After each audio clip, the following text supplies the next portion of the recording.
안녕하세요. 남편과의 싸움으로 고통받고 있는 30대 여성입니다. 결혼한 지 올해로 1년이 조금 넘었는데 요새 남편이 하는 짓을 보고 있으면 도대체 저랑 결혼을 왜 한 건지 모르겠습니다.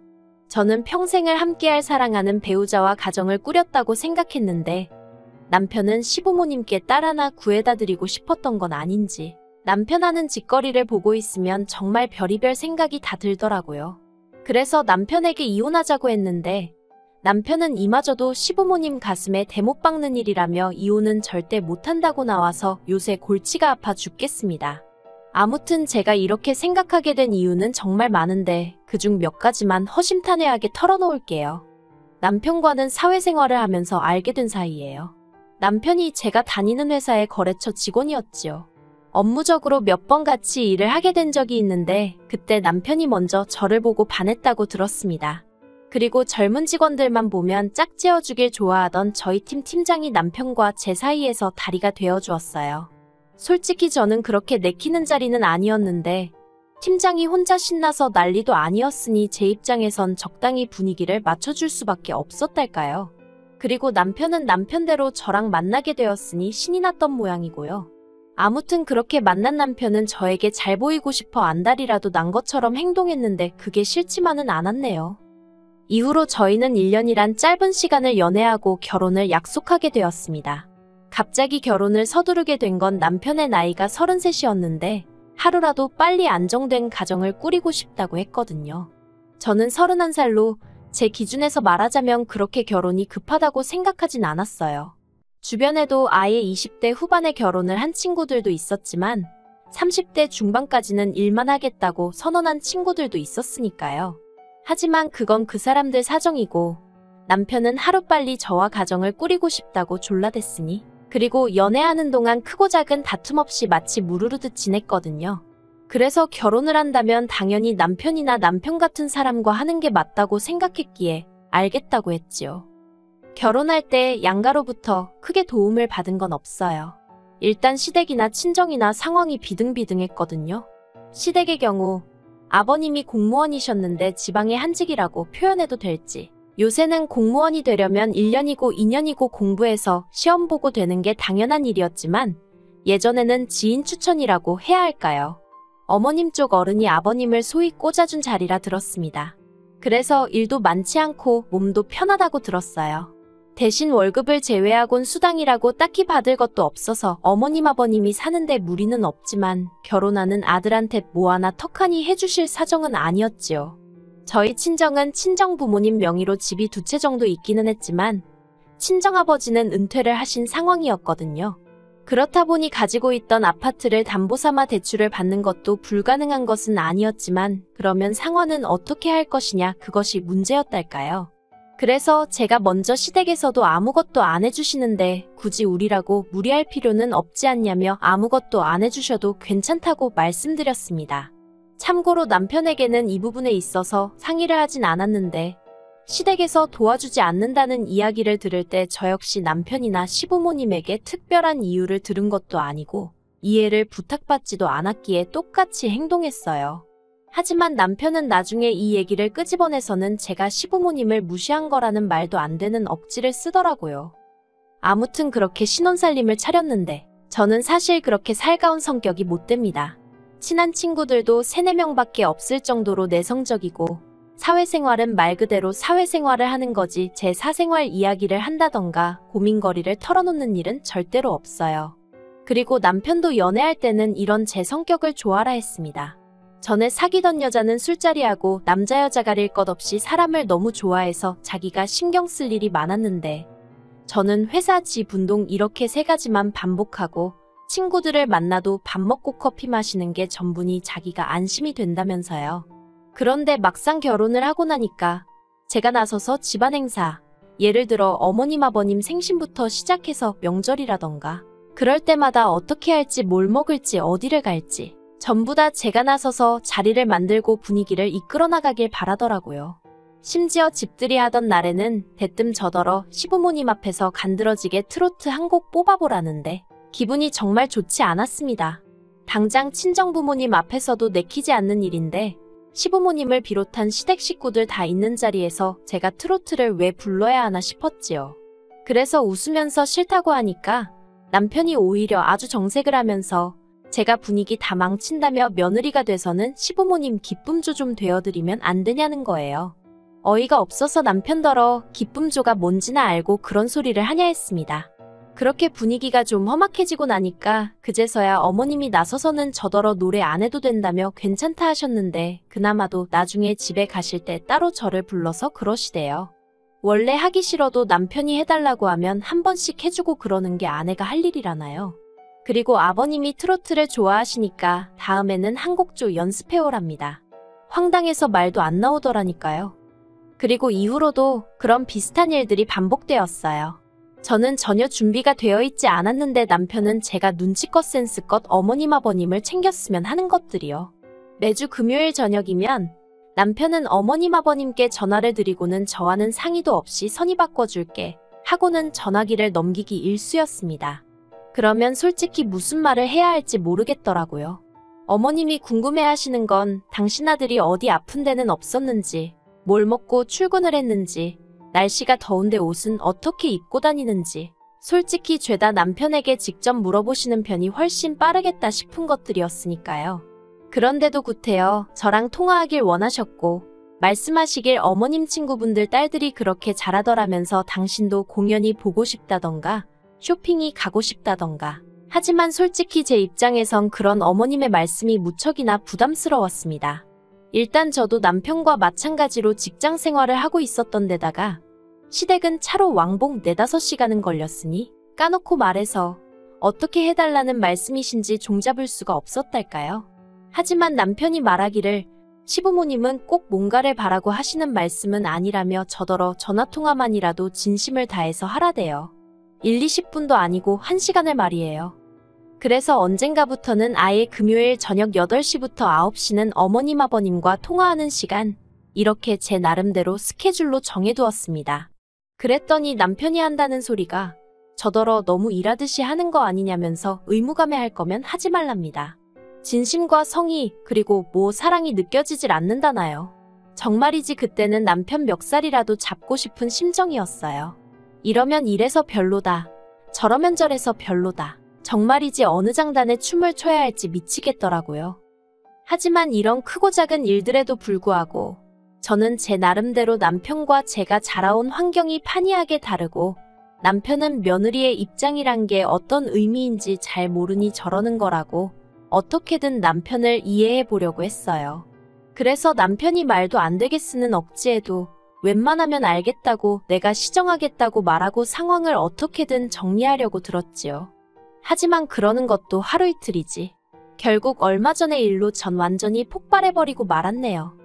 거의 평생을 한 지역에서 근무하시던 아버님께서 어떤 이유 때문인지 서울로 근무지가 변경되었다고 연락을 받았습니다. 어머님은 아버님이 그간 하신 고생이 드디어 빛을 보는 거라며 무척 기뻐하셨고 그 일로 남편하고 어머님 통화도 길어지던 차였어요. 그리고 그런 와중에 저는 저대로 씻고 저녁 준비도 하고 할 일 좀 하려고 하는데 남편이 어딜 가냐며 어머님이랑 같이 통화하자고 스피커폰으로 돌려서 자리도 벗어나지 못하게 되었지요. 그런데 남편이 갑자기 그럼 아버지는 올라오셔서 어디에 계시냐고 물었습니다. 저 또한 저도 모르게 그 질문에는 귀가 쫑긋 서더라고요. 그리고 어머님은 뭐가 걱정이냐면서 너네 집에 있으면 되지? 그러시대요. 저희 집 말이에요. 남편이랑 저랑 있는 돈 없는 돈 다 끌어다가 구한 집으로 방이라고는 2개밖에 없습니다. 그나마 안방이 작아서 옷 넣을 곳도 마땅치 않거든요. 그래서 방 1개는 드레스룸 겸 창고로 쓰고 있어서 누가 와 있고 할 만한 자리도 없어요. 어머님도 집들이 때 오셔서 다 보셔서 아시고요.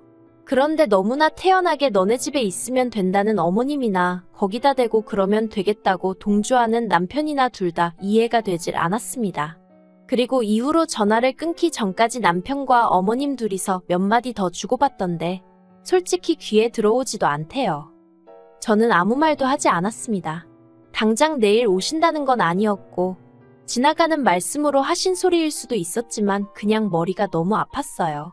그래서 그냥 가만히 있는데 남편이 먼저 저더러 들었지? 하고 말을 걸더라고요.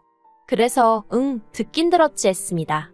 그러자 또다시 남편은 저더러 말투가 그게 뭐냐고 꼬투리를 잡길래 더는 안 되겠다 싶어서 솔직하게 제 생각을 털어놓았어요. 나는 아버님이 우리 집에 와 계시는 건 반대라고요. 퇴근하고 집에 오면 편하게 쉬고 싶은데 아버님이 계시면 어떻게 쉬냐고 잘할 자신이 없다고 했습니다. 그랬더니 남편이 금세 안색을 달리하고는 아버님이 평소에 저한테 얼마나 잘해주셨는데 말을 그렇게 하냐며 잘하려고 노력할 필요 없대요. 아버님은 원래 그런 거 신경 안 쓰신다나요? 뭘 몰라도 한참 모른다 싶어서 황당했지요. 도저히 말이 통하지 않는 것 같아서 남편에게 좀 더 직설적으로 말을 꺼냈어요. 아무리 아버님이 나에게 잘해주셨다고 해도 솔직히 내가 시댁에 가서 발 한번 쭉 펴고 앉아있어 본 적이 있기라냐? 누가 나한테 물 한 잔 떠다 준 적이 있기를 하냐? 당신이 말하는 아버님이 나한테 잘해주신 거 솔직히 뭘 말하는지 모르겠다. 아무튼 나는 아버님이 와서 지내시는 건 반대다. 그것도 하루 이틀도 아니고 1년씩이나 절대로 안 된다. 그랬더니 남편이 저더러 생각이 글러먹었대요. 일단 아버님이 서울로 올라오시게 되었으면 축하부터 해드리는 게 정상 아니냐면서 그런데 제 머릿속에는 축하는 뒷전이고 그저 아버님이 여기 와서 지내시게 되는 거 그거 반대할 생각만 가득 차 있다나요. 그리고는 저 같은 며느리를 보게 한 자기가 죄인이라면서 아버님께 너무 죄송하고 아버님이 불쌍하답니다. 정말이지 이때는 저도 인내심이 끊어지는 기분이었어요. 그래서 오죽하면 정말 마지막이다 생각하곤 한 번 더 이야기했습니다. 아직 일어나지도 않은 일로 당신과 싸우고 싶지 않고 신혼집이고 방도 없는데 아버님이 오신다고 하니 나로서는 당황스러울 수밖에 없는 거 아니냐. 그러면 당신도 나를 이해해줘야지 무턱대고 나를 나쁜 며느리로 몰아가면 어떡하냐? 솔직히 마음 같아선 왜 못 알아들어 처먹느냐고. 욕이라도 퍼붓고 싶었는데 그러면 절 잘 키워주신 친정부모님 얼굴에 괜한 똥칠하는 꼴이 될까봐 최대한 억누르며 제 분노를 비췄어요. 그리고 무엇보다도 어찌됐건 남편과는 싸우고 싶지 않았습니다. 말이라는 게 한 번 뱉으면 두 번 다시 주워 담을 수 없기에 서로에게 비수가 될 법한 말은 안 하려고 나름대로 제가 노력을 한 거지요. 그런데 남편은 저더러 생각하는 수준이 천박하다면서 자기였으면 장인어른이나 장모님이 서울로 오시게 되면 당연히 저희 집에서 모실 거라나요. 그런데 저희 친정부모님은 애시당초 서울에 살고 계시고 제가 생각했을 때 저희 부모님은 그런 이야기는 지나가는 말이라도 하다못해 농담이라도 하실 분들이 아니세요. 그래서 제가 남편더러 그런 일은 애시당초 있을 리가 없으니 말해봤자라고 쏘아붙여버렸지요. 그리고 그렇게 다음날이 되었습니다. 서로 투명인간 취급하면서 하루를 보낸 거지요. 남편이 미우면서도 한편으론 언제까지 이래야 하나 싶어서 솔직히 답답했네요. 그런데 그때 어머님한테 전화가 왔습니다. 무슨 일인가 하니 남편이 아버님 오시는 문제로 어머님한테 연락을 드렸던 모양이에요. 드레스룸을 비울 거니까 거기서 생활하시면 된다면서 짐을 보내라고 했다나요? 그러면서 어머님이 저더러 아버님은 아침 식사는 꼭 하셔야 한답니다. 국이든 찌개든 하나는 있어야 하고 재탕하는 건 안 좋아하시니까 그런 줄 알라대요. 저도 모르게 순간 그 얘기하시려고 전화하신 거냐고 되물었습니다. 그리고 어머님은 당황하셨는지 그럼 뭐 그렇지 하시고는 얼렁뚱땅 전화를 끊으려고 하시는 거예요. 그래서 어머님께 짐 보내시면 안 된다. 드레스룸 못 비운다. 아버님 오시는 거 저는 반대라고 이미 남편하고 이야기했다. 조목조목 말씀드렸습니다. 그러자 어머님이 그러면 네 시아버지는 어디 가서 있으라는 거니? 하시길래 그건 어머님이랑 남편이랑 다 같이 상의해 보시라고 아무튼 이 집은 안 된다 했어요. 그리고 얼마 안 가 남편이 집에 왔는데 아니나 다를까 씩씩대면서 현관문이 아주 부서져라 열고 들어오더라고요. 이미 그 성질머리를 어느 정도 예상은 했기에 놀라진 않았습니다. 제가 남편을 물끄러미 쳐다봤어요. 그랬더니 저더러 말 다 했냐면서 아버지가 아들 집에 오는 게 뭐가 어떻냐고 악다구니를 쓰대요. 그래서 이게 당신 집이냐 물었더니 저더러 그럼 네 집이냐입니다. 그래서 제가 말 잘했다고 내 집도 아니지만 당신 집도 아닌데 왜 무조건 아버님을 여기서 모시겠다고 우기냐 받아쳤네요. 그리고 그렇게 아버님이랑 같이 살고 싶으면 이 집 전세 빼자고, 그리고는 반씩 나눠서 그 돈으로 당신은 당신 아버지 모시고 살든지 알아 했습니다. 나는 나대로 살겠다고요. 남편이 지금 무슨 뜻인지 알고나 하는 소리냐며 목에 핏대를 세우길래 왜 모르겠냐고 갈라서자고 저도 똑같이 핏대를 세웠지요. 그랬더니 이제 남편이 한다는 소리가 자기는 절대로 저랑은 못 헤어진답니다. 어떻게 부모님 가슴에 대못을 박냐면서 자기가 저한테 언제 뭐 바란 게 있었냐대요. 직장을 안 다녀도 좋고 살림을 못해도 좋으니 딸 같은 며느리만 돼달라는데 그게 그렇게 어렵냐고요. 어이가 없어서 막말로 자기가 생활비로 돈 1,000만 원씩 가져다 줄 수 있는 것도 아니면서 무슨 직장을 안 다녀도 좋고 살림을 못하면 뭐 이모님이라도 불러줄 건가요? 그럴 주제도 못 되는 인간이 제가 차라리 나 혼자 살면서 돈 벌어 먹고 사는 게 몸 편하고 마음 편하겠다고 그 딸 같은 며느린지 나발인지 제발 어디 가서 새로 구하라 했습니다. 나는 못하겠다고요. 그리고 이후로 집요한 남편의 성격 탓에 깨끗이 갈라서질 못하고 이렇게 시간을 끌고 있네요. 저는 친정에 와 있고 전세는 집주인한테 사정을 말했더니 걱정 말라며 보증금부터 빼주더라고요. 집주인도 시집살이 하다가 이혼했다더니 말이 어찌나 잘 통하던지 몰라요. 이제 법적인 것만 마무리되면 되긴 하는데 어이없는 건 아버님은 서울에 안 오시게 되었어요. 막상 올라오시려니까 아들 며느리 이혼한다 난리지. 그리고 서울엔 연고도 없지. 그러니 이래저래 안 오시기로 했다대요. 그 이야기를 들었을 땐 도대체 제가 남편과 왜 그렇게 다툰 건가 싶다가도 지금이 아니라 언제라도 터질 시한폭탄이었다. 그나마 애 없을 때 알게 돼서 다행이다. 그렇게 생각하면 또 나름대로 마음의 위로가 된답니다. 아무튼 이렇게 털어놓고 나니까 좀 살 것 같네요. 딸 같은 며느리라니. 친정부모님이 저를 키우시느라 얼마나 고생을 많이 하셨는데 막말로 저 크는 동안 돈 1,000원 보태준 적 없으신 분들한테 딸 노릇을 하라니 아무리 생각해도 남편이 제정신이 아니었던 것 같아요. 막말로 지는 아들같이 했나. 하긴 어차피 저희 부모님은 남편 같은 아들을 원하신 적도 없지만요. 그냥 이 지루한 시간 싸움이 어서 끝나서 홀가분하게 제 인생 살고 싶습니다.